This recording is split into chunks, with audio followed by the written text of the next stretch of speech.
No es de noche, aunque el cielo lo sugiera. Son las 2 de la tarde. Lo que cubre el suelo no es tierra fértil, ni tampoco ceniza volcánica antigua. Es nieve, pero aquí la nieve no es blanca. Cae pesada, oscura y cargada de una toxicidad que quema la garganta al respirar. Si vives aquí 10 años, tus pulmones se habrán convertido en piedra. Si naces aquí, tu esperanza de vida se reduce drásticamente antes de que des tu primer paso. Bienvenidos al lugar donde el progreso humano decidió sacrificarlo todo. ¿Cómo llegamos a construir el infierno sobre el hielo? La respuesta yace enterrada bajo 2 metros de permafrost y hormigón. Estamos a 300 kilómetros al norte del Círculo Polar Ártico. No hay carreteras que lleven a este lugar. No hay trenes que conecten con el resto de la civilización. Solo se puede entrar o salir por aire, o navegando un océano congelado. Esta es la definición geográfica del aislamiento absoluto. Un desierto de hielo donde las temperaturas descienden hasta los 60 grados bajo cero. Un lugar que la naturaleza diseñó para estar vacío, para permanecer virgen y silencioso. Pero el silencio se rompió para siempre. En el año 1935, los geólogos soviéticos encontraron algo que cambiaría el curso de la historia y sellaría el destino de este paisaje. Debajo del hielo inerte, la tierra gritaba riqueza a níquel en cobre, paladio, uno de los depósitos minerales más grandes y concentrados de la corteza terrestre. La Unión Soviética, hambrienta de recursos para alimentar su maquinaria militar e industrial, vio en este páramo una oportunidad de oro. Pero había un problema logístico insalvable. ¿Quién aceptaría trabajar en un lugar donde el aire congela la piel en segundos? La solución fue tan brutal como eficiente. No contrataron obreros.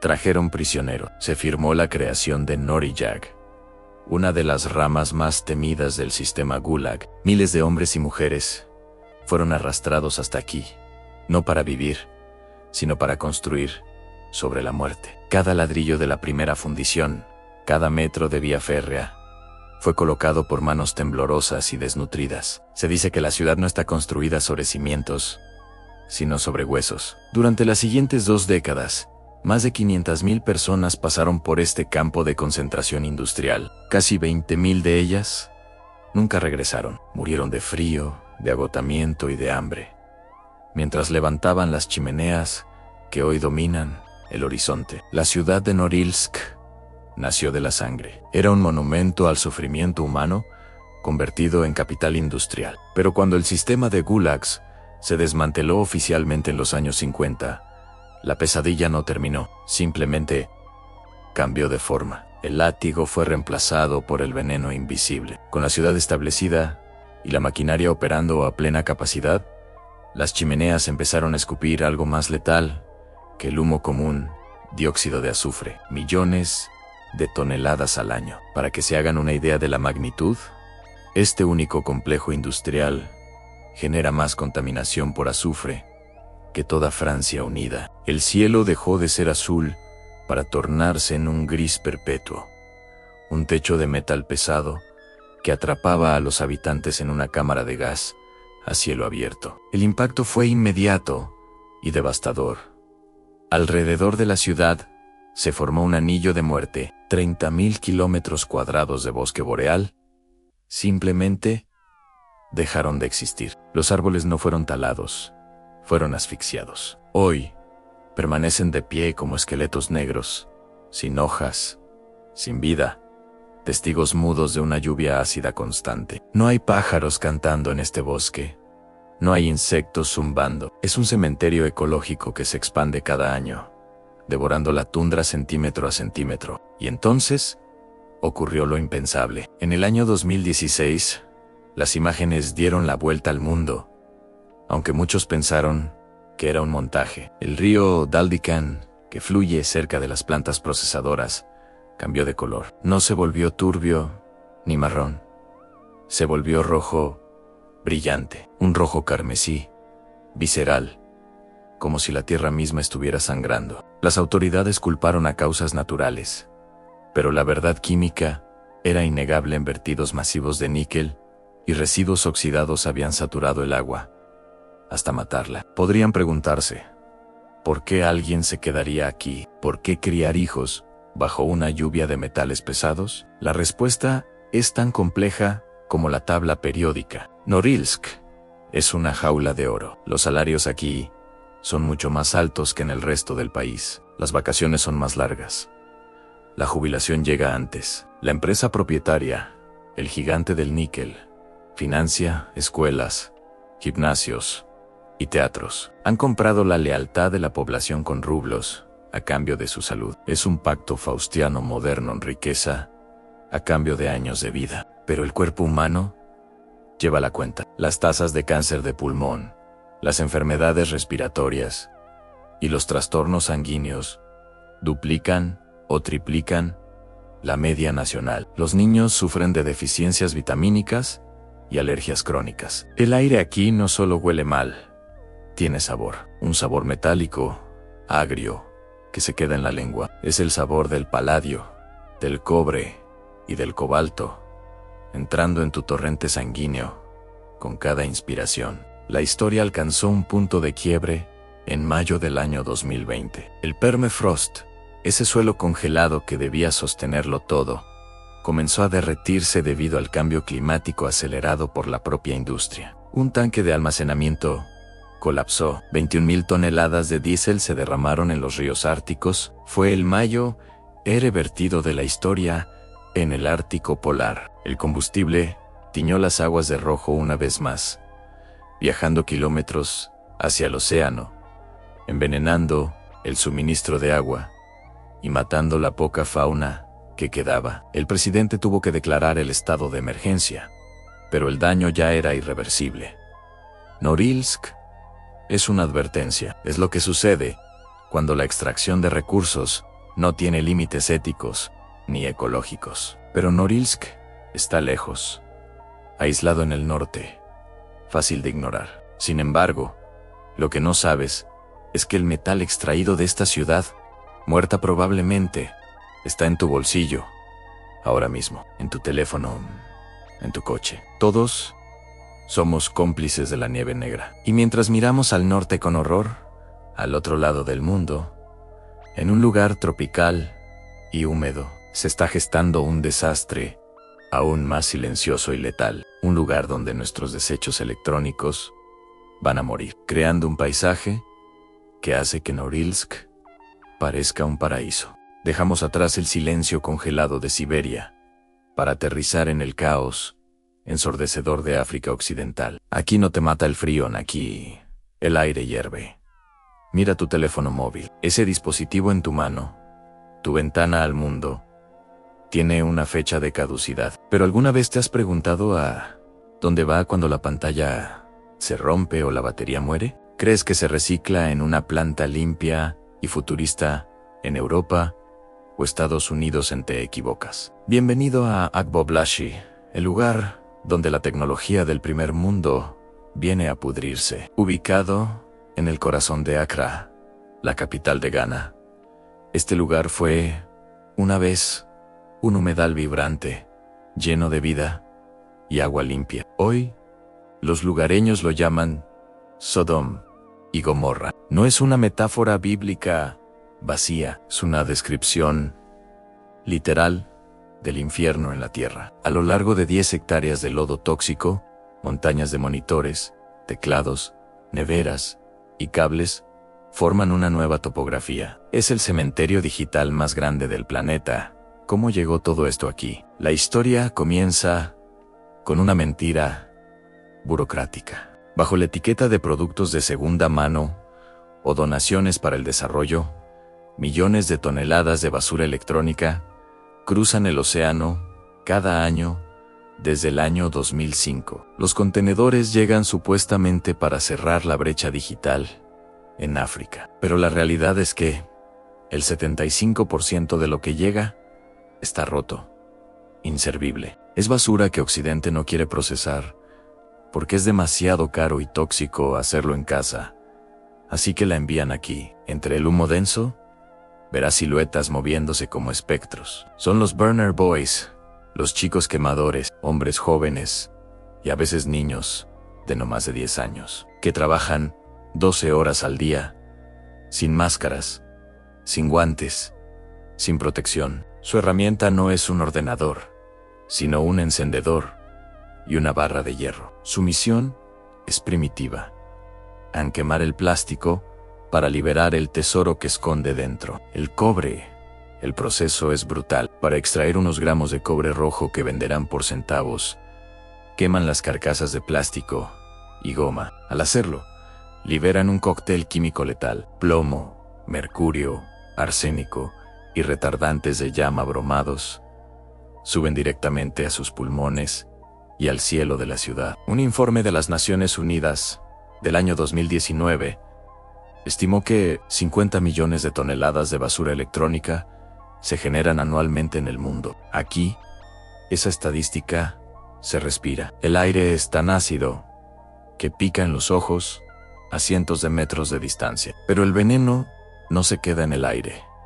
Cae al suelo y se filtra en el agua. El río Odo, que atraviesa el vertedero, es biológicamente muerte líquida. Lo más perturbador es ver al ganado pastando sobre la basura. Las vacas y cabras comen hierba que crece entre baterías de litio rotas. Los científicos han encontrado niveles de dioxinas en los huevos de las gallinas de esta zona que superan en 200 veces los límites de seguridad europeos. Cuando te comes un huevo aquí, te estás comiendo la batería de un portátil viejo. Escena 7 es fácil juzgar desde la distancia, pero para estos miles de trabajadores, esto no es un crimen ecológico, es supervivencia pura. Muchos provienen del norte rural de Ghana, huyendo de la pobreza extrema. Agbogblosi les ofrece dinero rápido. Un día de trabajo en el infierno puede pagar la comida de una semana. Han cambiado su salud a largo plazo por el pan de hoy. Saben que el humo los está matando. Lo sienten en la tos crónica, en los dolores de cabeza que nunca se van, en las heridas que no cicatrizan. Pero el hambre duele más que el plomo. En el año 2021, el gobierno intentó intervenir. Bulldozers y militares entraron en la zona para demoler gran parte del asentamiento, prometiendo una limpieza y rehabilitación. Las imágenes de las máquinas aplastando las chabolas fueron potentes. Pero la basura electrónica es como una hidra en cortas. Una cabeza y aparecen dos más. El comercio no se detuvo, simplemente se dispersó a patios traseros más ocultos, haciendo que el problema fuera menos visible, pero igual de letal. La demanda de cobre mundial sigue subiendo, y mientras haya demanda, habrá alguien dispuesto a quemar su salud para satisfacerla. Y aquí está la ironía final, el bucle perfecto del consumismo. El cobre recuperado en Agbogblosi, arrancado con fuego y sangre, se vende a intermediarios. Estos lo refinan y lo exportan de nuevo a China o India. Allí, ese mismo metal se utiliza para fabricar los circuitos de los nuevos teléfonos inteligentes, que saldrán al mercado el próximo año. El teléfono que tienes en la mano podría tener átomos de un dispositivo que mató a alguien en Ghana hace una década. Es un sistema caníbal que se alimenta de sí mismo. Cuando cae la noche en Agbogblosi, los fuegos no se apagan. Parecen antorchas ceremoniales en un templo dedicado al desperdicio. La laguna Corel, que desemboca en el océano Atlántico, lleva años arrastrando estos sedimentos tóxicos hacia el mar abierto. El daño local ya es irreversible, pero el daño global apenas está comenzando a entenderse. Hemos visto lo que la industria hace a la tierra congelada y lo que nuestros desechos hacen a la tierra firme, pero hay un lugar donde la basura no toca el suelo. El veneno de Ghana viaja por el agua, uniéndose a las corrientes. Y si sigues esas corrientes, lejos, muy lejos de cualquier costa, hacia el vacío azul del Océano Pacífico, encontrarás algo que desafía la lógica. No es una isla, no es un país, es una masa sólida en movimiento, 3 veces más grande que Francia. Un vórtice donde el plástico nunca muere, solo se hace más pequeño, entrando en la garganta de la criatura más grande y la más pequeña del océano. Prepárate, porque en el próximo episodio no pisaremos tierra firme. Vamos a navegar hacia el gran parche de basura del Pacífico, el lugar donde el océano se convirtió en sopa de plástico. Hemos viajado desde la tierra, envenenada por el níquel y el fuego. Ahora estamos aquí, en el corazón del Océano Pacífico, un lugar que la imaginación siempre ha pintado como el azul puro, la última frontera, pero míralo de cerca. Si esperas encontrar una isla de basura, con edificios flotando y montañas de botellas, te equivocas. La realidad es mucho más insidiosa. El agua no está limpia, está rota. Crees que estás navegando sobre olas, pero estás navegando sobre una sopa de plástico que se extiende más allá de donde alcanza la vista. ¿Cómo pudo el ser humano construir un continente de residuos que nadie puede ver ni limpiar? El mundo no supo de la existencia de este monstruo hasta finales de los años 90. En el año 1997, un capitán de barco llamado Charles Moore, navegando de regreso de una regata en Hawái, se encontró con una anomalía. Para ahorrar tiempo, desvió su ruta por una zona poco transitada, conocida como el Giro del Pacífico Northern Sea. Suponía que sería agua vacía y prístina. Lo que encontró fue una pesadilla que duró una semana en su embarcación. Navegó a través de un lodo espeso de desechos que nunca terminaba. Él mismo lo describió como si estuviera navegando sobre una sopa de plástico, una sopa que parecía extenderse hasta el infinito. Moore no estaba preparado para lo que veía. Cada vez que miraba por la borda, veía tapas de botellas, bolsas, fragmentos de todo tipo, flotando en una concentración que nunca había imaginado. Su viaje se convirtió en una travesía fantasmal a través de los restos de nuestra civilización. Al regresar a tierra, su testimonio fue la primera llamada de atención global sobre un problema que había estado creciendo en secreto durante décadas, oculto a plena vista en medio del océano más grande del mundo. Esto no es un basurero estático, es un vórtice, una trampa giratoria gigantesca creada por 4 corrientes oceánicas principales. Se le llama el Gran Giro del Pacífico. Imagina un remolino colosal. Estas corrientes, la corriente de California, la del Pacífico Norte, la de Kuroshio y la ecuatorial del norte, actúan como un gigantesco sumidero que atrae la basura de las costas de Asia y Norteamérica, la atrapa y la mantiene circulando. La basura que cae al mar en Japón o en California no se hunde ni llega a otra orilla, sino que es arrastrada lentamente hacia este centro de gravedad acuático. La clave está en el movimiento a las piezas más grandes, como redes de pesca o bidones. Se mueven lentamente en la superficie, pero las más pequeñas, el verdadero peligro, se quedan suspendidas justo debajo, girando eternamente en esta danza macabra. Este vórtice no solo concentra el plástico, sino que también lo degrada, creando un entorno tóxico y completamente antinatural. La magnitud de esta acumulación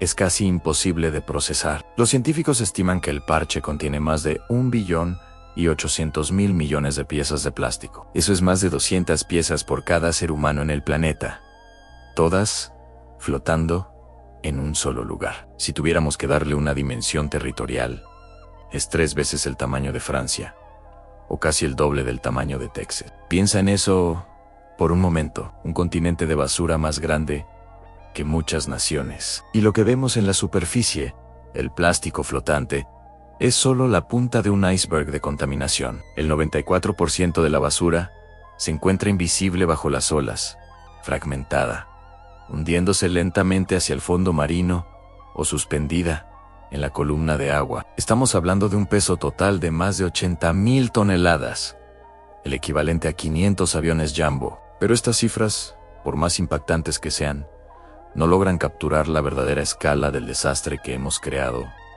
en menos de un siglo. El mayor peligro no son las botellas enteras o las redes de pesca abandonadas, aunque son terribles. El plástico, a diferencia de la madera o el papel, no se biodegrada, no se descompone y vuelve a la naturaleza en fotodegrada. Esto significa que la luz solar lo rompe en fragmentos cada vez más pequeños, conocidos como microplásticos. Estos diminutos fragmentos menores al 5 milímetros forman la sopa de la que hablaba Charles Moore. Ya no son basura visible, son partículas que penetran a nivel molecular en todo el ecosistema. Son tan pequeños que se mezclan con el plancton, la base de la cadena alimenticia oceánica. Se han encontrado en el hielo del Ártico, en las fosas más profundas del océano y hasta en la lluvia que cae sobre nosotros. Una vez que un plástico entra en el océano, jamás se va. Simplemente se hace más y más pequeño,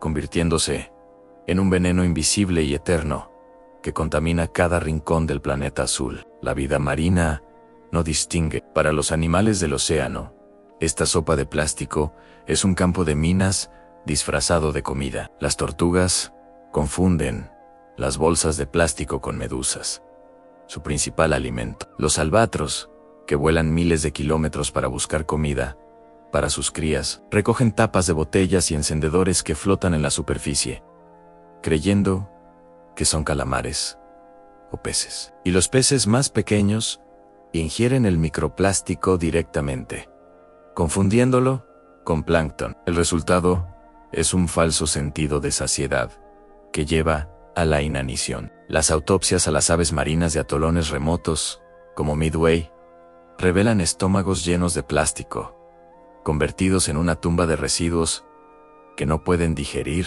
ni expulsar. Mueren de hambre con el estómago lleno. Es la venganza silenciosa de nuestro consumismo. Una sentencia de muerte que hemos impuesto a criaturas inocentes a miles de kilómetros de distancia de nuestros cubos de basura. Pero la pesadilla no se detiene en las especies marinas. El plástico absorbe toxinas de su entorno como una esponja química. Pesticidas, metales pesados y otros contaminantes industriales que vertimos al mar se adhieren a la superficie de estas partículas. Cuando el pez pequeño come el microplástico, esas toxinas entran en su cuerpo. Cuando un pez más grande se come a ese pez pequeño, las toxinas se concentran y acumulan en sus tejidos.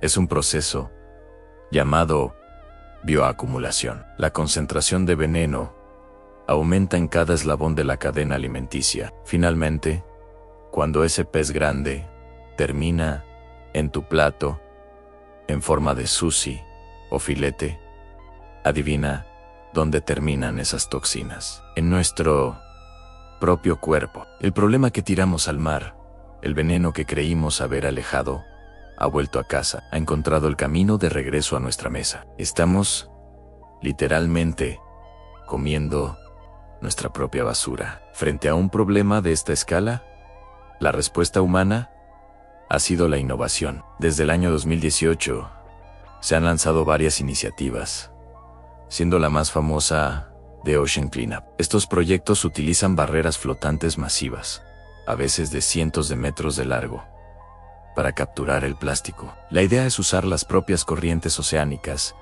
para que la basura se acumule en estos sistemas de recolección, que luego son vaciados por barcos. Es una tecnología admirable y una muestra de esperanza, pero se enfrenta a la fuerza bruta de la naturaleza. Los vientos, las olas, las tormentas y el inmenso tamaño del parche hacen que cada misión sea una batalla épica. ¿Podemos realmente limpiar un continente que creamos en solo 70 años? Los expertos advierten que, incluso si tuviéramos éxito, la limpieza solo ataca el síntoma, no la causa. Mientras sigamos vertiendo millones de toneladas de plástico al mar cada año, estaremos tratando de vaciar el océano con un cubo. El plástico se inventó y popularizó en la década de los 1950, prometiendo un futuro de modernidad y comodidad. Pero la cultura del usar y tirar, el desechable,